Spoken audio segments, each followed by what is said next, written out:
আমি কিছুক্ষণের জন্য বাইরে গিয়েছি, তার মধ্যেই দুর্ঘটনা ঘটিয়ে ফেললো। তোমরা পুরো ভিডিওটা দেখো, তাহলেই বুঝতে পারবে। দেখুন, এখানে ওর বাবা একটি ভুল করেছে, যেটা বাচ্চাদের সঙ্গে একদম করাটা উচিত না। কোথাও লাগলে বা ঠোকা খেলে বাচ্চাদেরকে শেখানো হয় যে এটাতে মেরেছে, ওকে মেরে দাও, বকে দাও। এটা একদম করবে না, যেটা যেটা বিশেষ করে বড়রা করে, এই ঠামা, দাদু, দিদান এরা করে।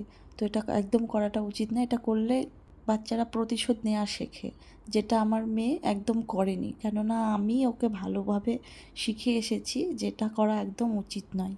তো আপনারাও শেখাবেন না। নিজের দোষ, সবসময় কাউকে কোনোদিন দোষ দেবা না, ঠিক আছে? কোথায় লেগেছে? এখানটায় দেখি, আমি চুমু দিয়ে দিই, চুমু দিয়ে দিই, চুমু দিয়ে দিই। মা, আমার ছোনার হেভি শক্তি। কি হয়েছে? ওই আমি আপ করে দিই। ভয় দেখি দাও, এখানে দাঁড়িয়ে ভয় দেখি দাও, ভয় দেখি দাও তো, ভয় দেখি দাও, ভয় দেখি দাও, ভালো করে ভয় দেখি দাও। তিনটে দাঁতেই ভয় দেখি দাও তো। ভয় দেখাও না, ভয় দেখাবো না, ভয় দেখাবো না, ভয় দেখাবো না। না না, তার জন্য না। ভয় ভালো। কাকে ভয় দেখালে? মাকে ভয় দেখিয়ে দিলা? কাউকে ভয় দেখিয়ে দিলা?